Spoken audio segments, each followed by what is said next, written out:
Let us solve the exercise number 6 in the part B of our lab. In this exercise, we are supposed to write a C program to simulate a scheduling algorithm. So what are the things that are required to solve this particular exercise? Now, generally, whenever we talk about queue scheduling, what is generally given to us is we are given some process, and we are given when this particular process arrives at this and how much time it is going to lies within the CPU. That is the arrival time, time. So we will have to take a n. In this case, n is 5, and we have to make note of the arrival time of every process as well as the burst time of every process. We have to have a data structure that is going to store this information. So let us start building the program. I'm going to go code block over here, and I'm going to click on the file and new file here. Then I will select C++ source file, and let me click next here, and I will select C as my code. Then I'm going to save my file at a particular location. In case I have all programs over here, select any location, and I'm going to say FCFS scheduling. You can give any other name. Let me finish it off, and we have the number. So I'm going to slightly zoom in. You can press the control and turn the mouse wheel up and down. So as usual, we know that start the with the io.h general thing that let us create a structure represent this information. So every process will have process ID, arrival time, and the time. Let me create a structure. I'm going to struct. I will call it as a, and this process will have a process ID, which is I will take it as an integer. You can take it as a character also. So process, right? And then I will take it as a integer value. So sometime we'll use this as fractions value. Is you just make it as float of int, but I'm going to take it as a int here, and then I will make it as a arrival time, as a arrive time, and one more, and I'm going to say burst. I will take it as small burst time. So that's enough. Have a burst time. So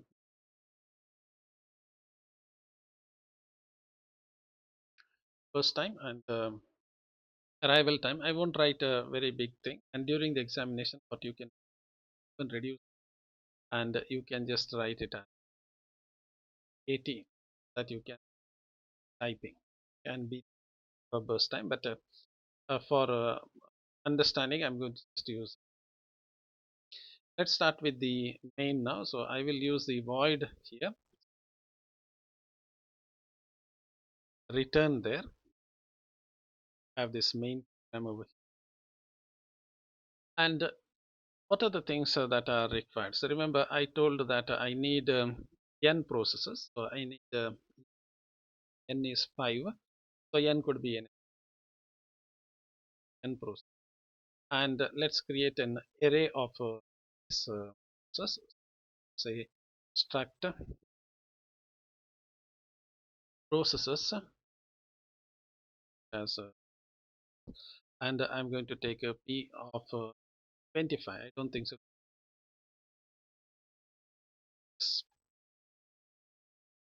And let us ask a few questions from the user. So what are the questions that enter the process? So F, and I'm going to ask them enter number of process, number of done, and let me use the scanf here, and let me use percentage d integer value and ampersand d. Have the 5 in my case, so n value I have taken it, and let me use a for loop. Remember, whenever I'm using for loop, I have to have a loop counter here, so I here for the term. So I'm going to start with for I is equal to 0, I less than n, I plus plus. So this for loop, and just yeah, and have it, and let's ask the user enter the details for every process. So here I'm going to ask the user enter the arrival time and burst time for the process 1, enter the arrival time and the burst time for the process 2. This is what I'm going to from the, so I will use printf statement over here, and I'm going to say enter arrival time and rst time of process, and I'm going to say process. Here I'm going to use percentage d, and I'm going to use one space over here. What is this? The I plus 1. Remember, I is 0, so I'm going to use plus 1. Initially I value will be, so we start the process from 0. Actually start the from 1. So since I is 0, I'm adding 1. Second time I become 1 plus that is starting from 0. I is equal to 0. I will add 1 extra to it, so that get the proper value. Then I'm going to use scanf here, percentage d for the arrival time, for the arrival time. Then again one more percentage d for burst time, and I'm going to read values. Okay, so which value am I supposed to? So remember, we are going to read it to this array here. So I'm going to say ampersand. This is for the process ith process I dot, so arrive time. First one is arrive time.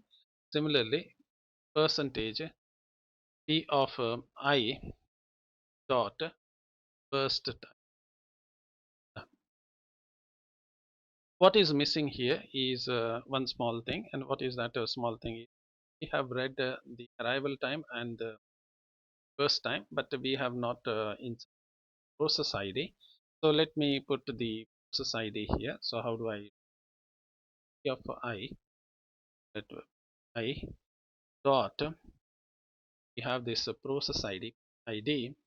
So PID is equal to I plus 1. Again I plus 1, I need not have to tell you that I plus I is 0, plus 1 will make it as a 1. So process ID will 1 here.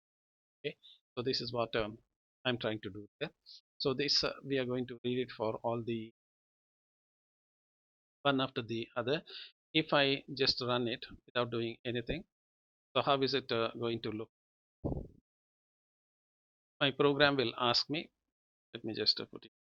So my program will ask me enter the number of process. So I'm going to type 5 here, and I, for the process 1, I'm supposed to enter these two values. So I'm going to 3 space next time I'm going to say 0 space 1. Next I'm going to say 3 and say 3 5 and 4 5. This is the input that I'm going to my program. Now my program is not going to do it. So once this is, my program will exit. There is nothing to be done. Now once this is done, we are supposed to calculate the start time, end time, waiting time, and turnaround time. This is what we are supposed to calculate, as well as we are supposed to calculate the average waiting time and as well as average turnaround time. Now the example that I've taken over here is for some specific reason. There is two reasons why this example is taken. First one, you notice that process 1, even though it is process 1, it arrives at say the time 3.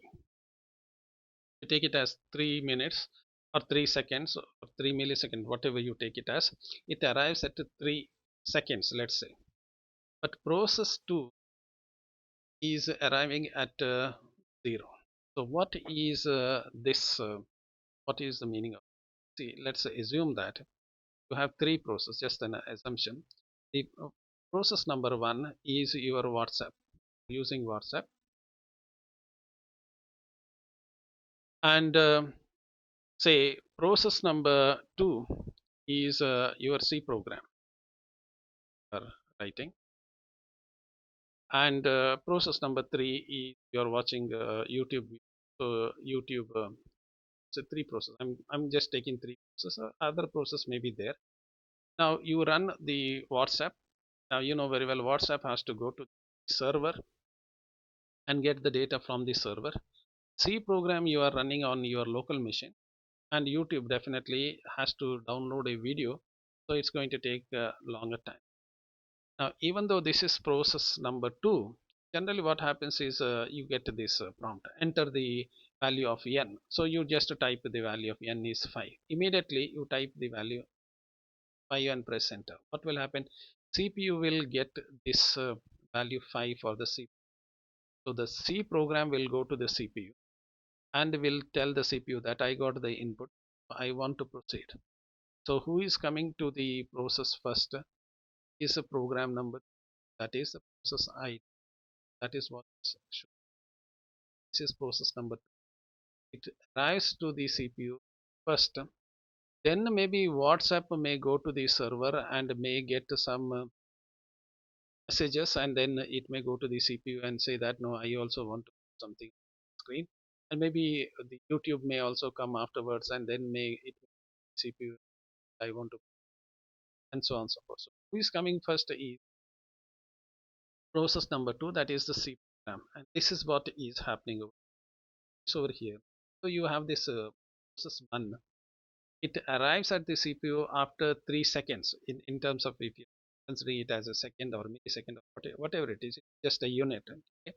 But the process number 2 arrives fast, much earlier than this. Who is coming first is, okay, so this, because we are using first come first, who comes first will be served first. Okay, then the others will come. So what we must do is, whenever we have this first come first serve, we have to sort this list, whatever list you have here, society, in terms of the ascending order of arrival time. Even though the P1 is given over here, so process P1 is given, but it is not coming first. Process 2 comes first. Maybe process P4 may come first in the other case. Some other process may come. So who comes first will be served first. So how do I know that who comes first is I have to sort it in the ascending order. That is what is done over here. The processes are sorted in the arrival time. So the first P2 will come, then P1, P3 and P4. All of them are coming at the same time, that is at the 3 seconds. Maybe others will follow later. So we will have to sort this list now.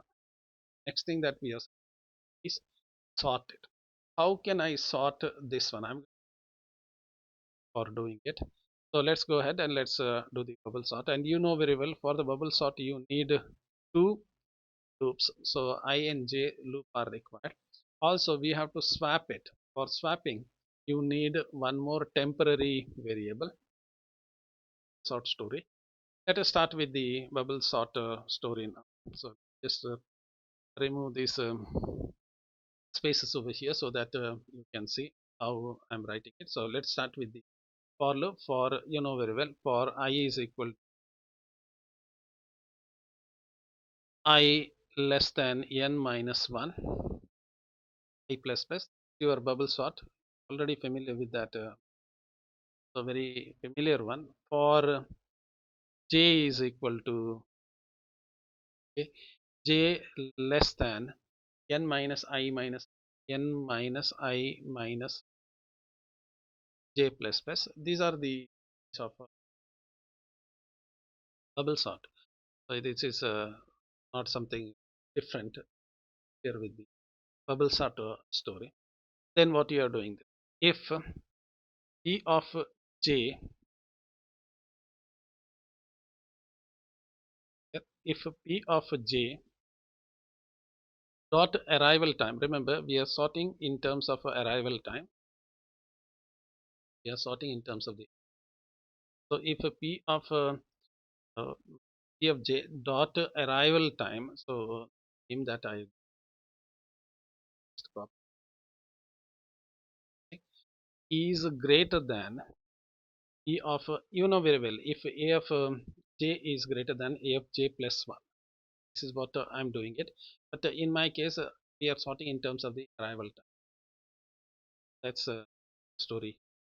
And what we are going to temp is equal to a of j in your bubble sort what you have studied. Here I'm writing p of j. Have here p of j is equal to p of j plus 1. This story you are already familiar. In your program you might have used a, but I am using here because I have taken the ASP. Okay, is equal to temp. So this is sorted. So we have sorted it in terms of the arrival time. Okay, then what is that we are supposed to? Then we are supposed to stable. Let's create this table. So let's go ahead and let's create this table. Even though I have a beautiful looking, yeah, even though I have written burst time, arrival time, and so on, time examination. So but AT for arrival time, BT for time, ST for start time, ET for end time, WT for waiting time, TAT turnaround time. So short form, I'm using it because you know very well. The longer you type, more time you consume during the exam. So we will not waste our time during examination. So let's start with the statement, and I will start with N here. I'm going to dash dash FCFS scheduling. So there and dash dash dash something like that. Okay, slash n. This is just a heading that I'm getting over here, and I'm going to printf, and I will type this one, type this part, the process ID, arrival time, burst time, and this heading I'm right. Just write that heading over here. First one is process ID slash t. Then have arrival time AT. I'm writing. I told you I will use the shortcut here. AT for arrival time, BT for burst time, then slash T start time, T for slash time, slash T, T is for tab separation, ET for end time, as cap, ET for end time, that is completion time. Some people call it as completion. I will use common word that is end time, slash T waiting time, and slash T turnaround time, and then one line break so that it will line slash n line. After that, I'm going to use the printf statement. These are all simple C idea that have used from your childhood. This is just one slash n so that it line over here. This is how it's going to look like. Now, if you're wondering how it is, I'm going to just run this one just to show you what it is. I'm going to type number of processes just one. Okay, so anything is going to okay. So this is how it's going to start. Okay, FCFS scheduling and everything. So I tab. If you want, you can increase the that you can, I suppose. And if you don't get examiners Now let's go through individual process. We have 5 processes here which are sorted now. Sorted arrival time. So let us calculate all the remaining. So first one is starting time. What is this starting time? When the process will start. The first one is we have to find the maximum among the arrival time and the current time. So for that we need variables here. So let us build all the variables are having tons of variables that need to be created now. I'm going to go here and I will go right at the top. I many variables here which I have not created. First one is the start time. I will use a start time. Remember during the examination you get ST. Okay, for speed of writing, start time, end time, wait time. Okay, so all these things are okay. Start time, there is it. Start time, that is arrival. End time, arrival time and burst time is all. Start time, waiting time, turnaround time. I'm going to use all these variables here. Turnaround time, I will just use turnaround time. Also the free time, that is the current time. CUR time, like current time. I'm going to initialize the current time as 0 because we start from 0. Current time, that is the starting. CPU starts at 0. Always start at 0. Current time is, that is the time action. And then we are supposed to calculate the what is it, average and the other one. So we are supposed to calculate over here, calculate. In order to calculate the average waiting time, you have to add all of them, find the sum of waiting time and the sum of turnaround time, and you have to divide it by average. You know very well, sum of this divided by total number. Okay. However, if you take this one as an integer, you know very well, integer divided by integer, C will always perform integer. Have the numerator as integer, denominator is also integer, C will perform integer division fraction. So I'm going to take this total time of waiting time as floating point number, as well as a turnaround time as floating point. In this case, right? So I will take a float value here. Yes, I'm doing it. Otherwise, you have to the typecasting. Simple as that. Okay. So I will say total turn round time. So I'm going to say total turnaround time. This is 0. Next one is total wait time. This is also okay. I've taken it as float because you know very well, if you n is an integer here, if this is also integer, integer divided by integer will give you integer. Okay, it will not show you fractions. It has that restriction. So I will take it as a fraction itself, that is floating point, so that I don't have to do the typecast. Now let's go here and let's start working with our processes. So we have the heading with us. Let us go and take individual process from here. So we will take the process 2 and we will compute this for the process 2. We will take the second process, we will do the computation and so on. So we will go through all the process, the for loop for going through all the process. So I'm going to say for I is equal to 0, process number 0 to I less than n, I plus plus. So this is the process that I'm using.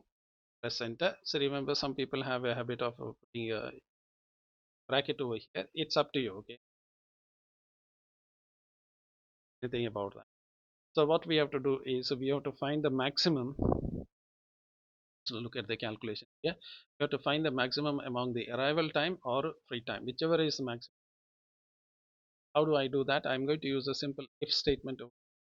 If a current time, which is initial time is 0, current time,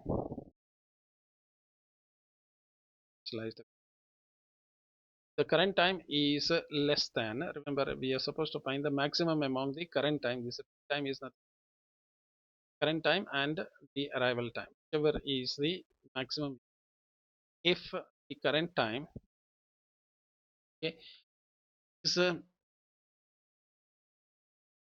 less than process ith processes arrival time. We don't have a individual arrival time here. So this is for the ith process. In that case, what are you going to do? In that case, what is the start time? Start time is the maximum among them. Which is maximum? Definitely, if the current time is less than arrival time, then the arrival time is the max. So what is the start time? Start time is equal to processes. Remember, you have to use the processes arrival time. Otherwise, obviously, I don't have to tell you that. If this is not the case, start time is the current time. Okay. So this is like, if the current time is less than the arrival time, then arrival time is the, otherwise the current time is max. Whichever is the maximum, you have to take, whether the current time or you want, you just make it as a current. So this is current time or arrival time, whichever is the maximum you take. So you got the, what you got here is the current time done. Let us find the end time. What is this end time? So end time is a start time as a burst time. So do that thing. So what is end time now? So end time is we already calculated time plus processes. Remember, burst time is there inside this process. Burst time is there inside this. So we have to say ith processes the burst time. Let's see here so that I won't spelling mistake. So burst time done. What is the next time? Next thing. Remember, once you have done this thing, the or you have a process here. Let's say you have a CPU. The process starts. Okay, so this is the starting time. The process started the starting time, and the process will go till the burst time. It will go till the burst time. Okay, what will be the current time after that? CPU, suppose say the starting time is 2 seconds. Okay, and the process will go for 5 seconds. So what is the total? 2 plus 5. And the time will be, this process started at 2, they arrived at 2 seconds, and it is taking 5 seconds to complete. What is the end time? End time is plus 5, that is going to be 7. So the CPU will be free after 7 seconds. So what is the current time after that? Next, when the CPU will accept it? Only after 7th second.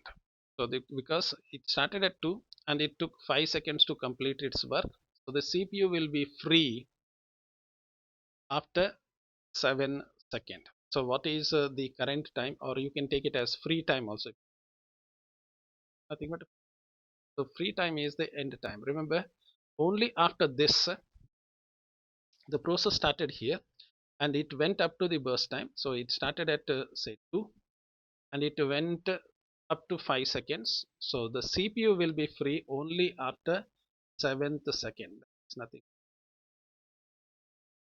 but let's calculate the next one. What we have? Waiting time. Waiting time is nothing but start time minus arrival time. Let's go ahead and let's so wait time is what is it?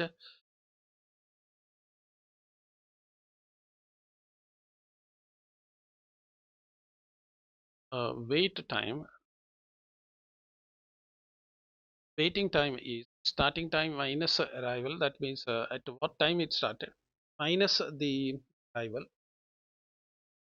You can take that one as the total turnaround time minus the time, that way. So let me first calculate the turnaround time. So let me go here and let me calculate this turnaround time first. Turnaround time is what we have here is end time when it ended, end time minus the time at which the process came is the arrival time. Copy this one, arrival time from. I'm copying it just spelling mistake. Wait time is I'm going to take it as a turnaround time. Turnaround minus the first time. This one. Just copy. Yeah. So this is the turnaround time. Then we have the waiting time. So this waiting time, you have waiting time is, it's a start and at what time it started. So that is start time minus error time. But I've used the other way around. The logic remains same. You take the turnaround time minus the burst time, you get same value. Okay. Now we have calculated everything except that we have to calculate this one. We have to calculate this two. So let's go ahead and let's total. What is the total waiting time? So total waiting time is equal to old value of total waiting time plus the current what is total turnaround time is equal to old value of total turnaround time plus current turnaround time. The meaning of that is again, we are adding the previous value. So what is the total waiting time? Total waiting time is old waiting time plus the current waiting time. Old waiting time plus the current waiting. Old waiting time plus the total turnaround time. Old waiting time plus the current waiting. Old waiting plus the current waiting. Your every time for every process you are adding. If the current turnaround time is 10, process 5, what is the total? Total is 1 plus old value, 1 plus 3 plus 5 plus 10. So just adding the old values, simple as that. Done. And now let's start printing all these things after the other. So I'm going to use the printf statement of, so printf, and we will have to print the value. Remember, all of them are integers. So I will. So that's the reason I have used int. If you are using float, then you have to use 0.2f. Remember, otherwise float will some decimal digits, which is too difficult to see. Now, how many values need to be printed? Let's calculate here. 1, 2, 3, 4, 5, 6, 7. 7 times you have to print. So I'm going to just copy this one. Control C once. Copy it 7 times. So I've copied it. Selected. Control C for once, and then click here. Okay. Control V to paste it. Second time. Third, 4, 5, 6, 7. I printed 7. Now print the value one after the other. What comes first here? So first one is a process ID. How do you get the process ID? P of I, process ID is there inside your structure. So structure has this one. So you got this one. Then what is the next thing that you are going to type? Arrival time. In arrival time, where is the arrival time? I'm going to copy it from here. Control C to copy it. You know, so application which is here. Then first time, again you have it here. I don't have to type it. Control C and E, comma. What else you need? So burst time is over. The start time, end time. So let's. I'm going to just press enter and take it to the next one is start time, end time. So just start time, comma, end time, comma, waiting time, end time, waiting time, and turnaround time, waiting time, and turnaround time. Done. This one over. Done with it. And after this, so this will run all the process. All the process we are going. After this, we will, once the for loop is over, we will print one dash line.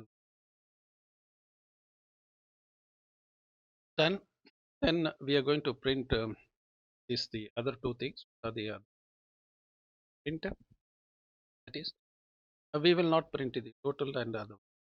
Just print this one. Average time as well as the turnaround time.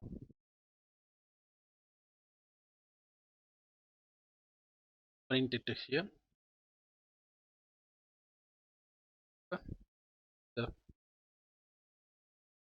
average waiting time. Okay, I'm going to use point to f. This is because it's a floating point. Let me put slash in so that then how do you get to the average? The waiting time, total waiting time divided by n. This is the average waiting time. Remember, this is the reason why I took total waiting point as floating. Otherwise, you have to typecast it. Take it as integer here. Take this one as typecast it and make it divided by integer, which will be integer division itself. Let me copy this one, Control C, and paste it, Control V, and this time average turnaround time. Here, turnaround time is total turnaround time by what we are supposed to done. Let's see whether we are able to achieve our goal. So let me whether I'm able to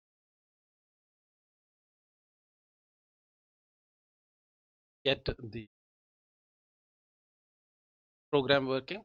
So I'm going to type 5 here because I have 5 process. So this is a 3 and 2. So 3 space 2 and 0 space 1 for the second process. 3 space 3, then 3 space 5, then 4 space 5. Okay. I have not put slash n there. Just, this thing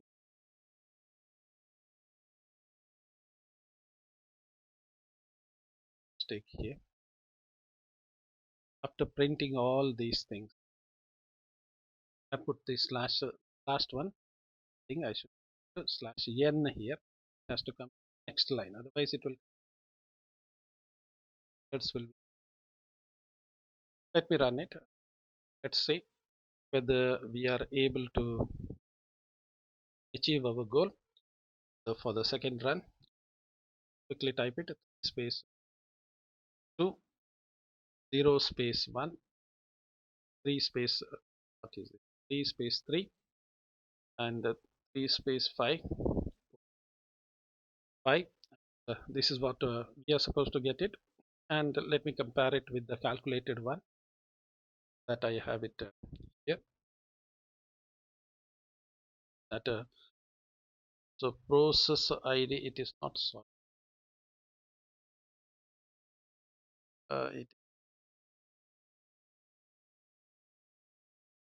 So let me check what is the reason why it is not getting sorted. For I is equal to 0,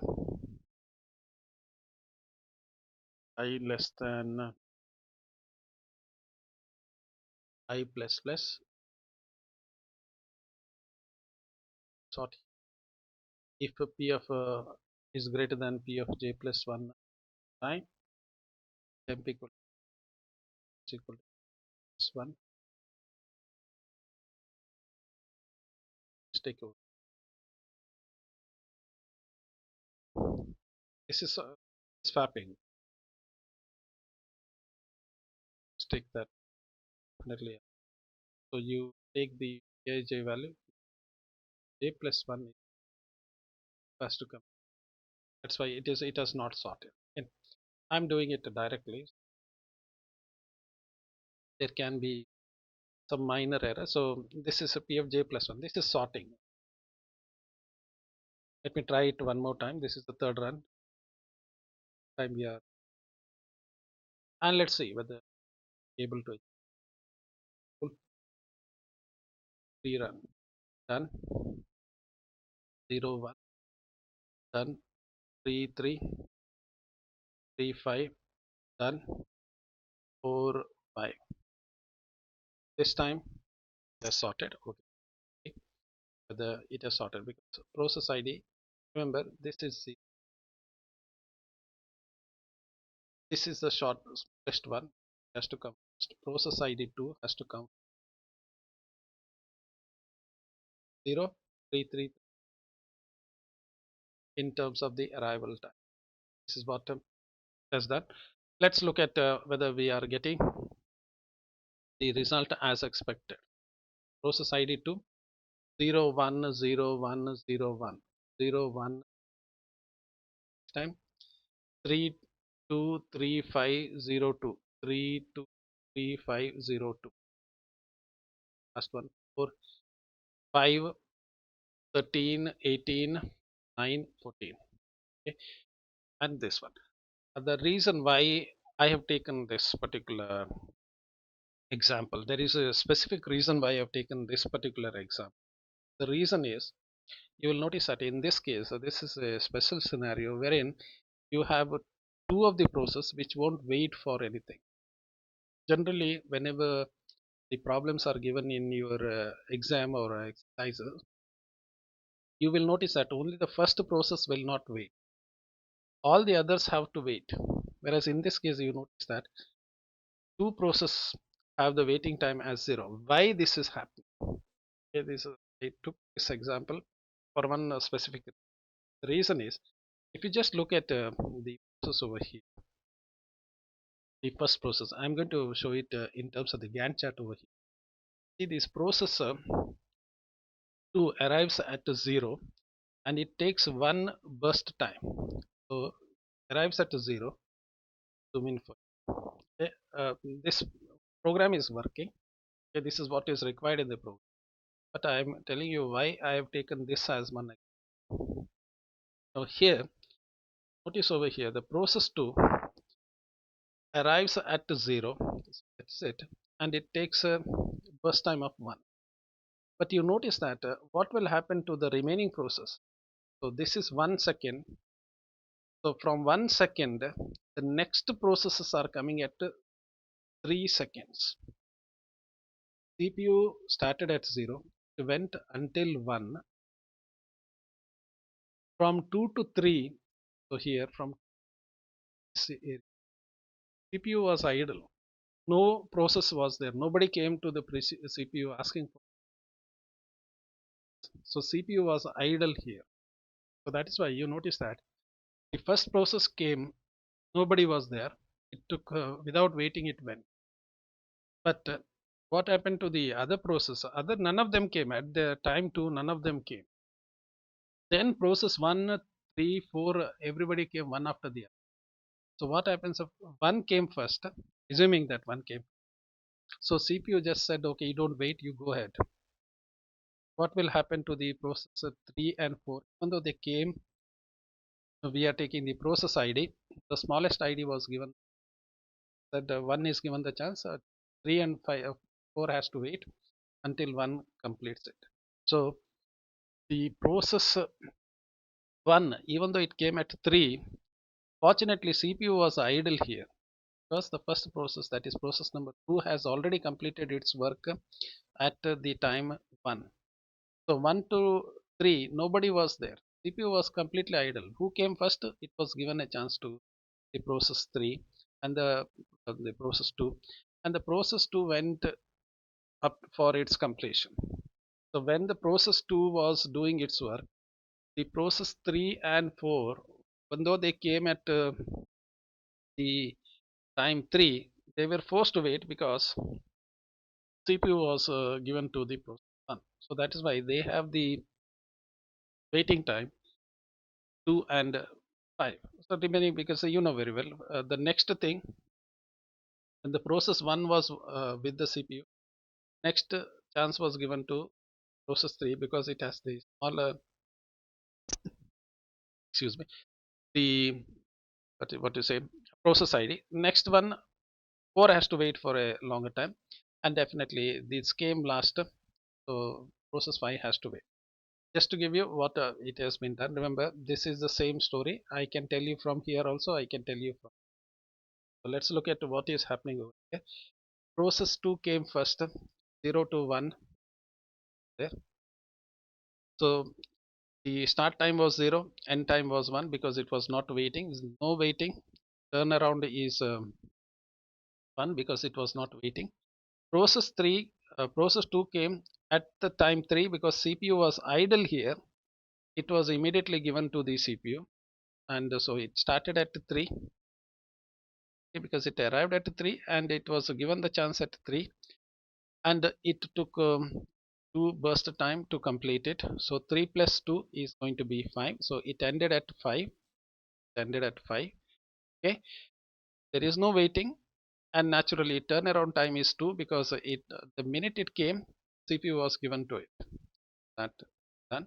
Now let's look at the process 3. Even though process 3 came at the same time as process 1 because it has the smaller process ID, the process 1 was given chance, and you know very well process 1 completed its work at the time 5. So process 3 was given the chance after 5 seconds.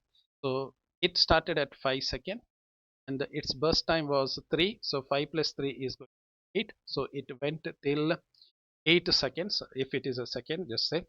However, it had a waiting time. What was the waiting time? Even though the process 3 came at the same time as process 1, it has to wait until the process 1 completed it. How much time the process 1 took to complete? 2 burst time. So it was waiting for burst time.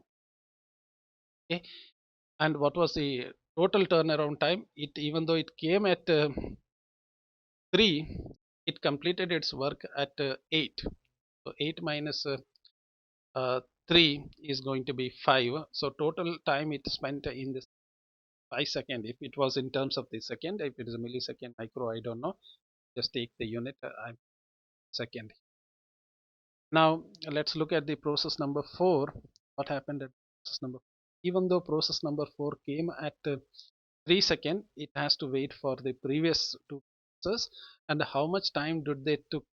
So they took up to 8. So only after 8 process was given a chance. So it started at 8 and its burst time was 5. 8 plus 5 is 13. So it stopped at 13. Okay, how much time did it spend? Because the time it spent was 13 minus its burst time. What is 13 minus its burst? The time here over here is so it completed its work at 13, and when it started 5. So what was the amount of time it waited? 13 minus 8, it's going to wait for 5 seconds. It's very obvious there. Okay, so even though it came at 3 here, it waited for the first process to complete, that is process 1 took minutes, process 3 took uh, 3 minutes or 3 seconds, whatever it I'm getting seconds, so whatever it is. 3 plus 2 is 5. So total waiting was 5. What was the total turnaround time? So it when it ended, okay, it ended at 13 minus what was the time it arrived? 3. So for 13 minus 3 is 10. So it was 10 seconds waiting. Even though it arrived at 3, it could complete at 13, and the total time it spent was 10 minutes, even though 10 second, even though it was supposed to use the CPU for 5 seconds. It waited 5 more seconds for other two to come. Now let's look at the other one. This was the last one to complete. So when it was given a chance, it was given a chance at 13. So even though it came at 4, it was given it a chance at 13. 13 plus burst time 5 is 18. So what was the waiting time? So it came at 4 and it was given the chance at 13. Okay, so 13 minus 4 is going to be 9. How much time did it spend on the system? 18 was the time when it completed it. Okay, what time it arrived? It arrived at 4. So 18 minus 4 happens to be 14. This is the value that is been done. Remember that the same values that is new here. I've tested it before I uh, started recording it. So this is the reason why I've taken this as a separate example. And naturally, this is obviously 16 divided by 5. Okay, definitely you know well. And 32 divided by 5, you get some value over here. So this is the end of the program. Thank you for your interest. We will meet again in the other exercise. Thank you.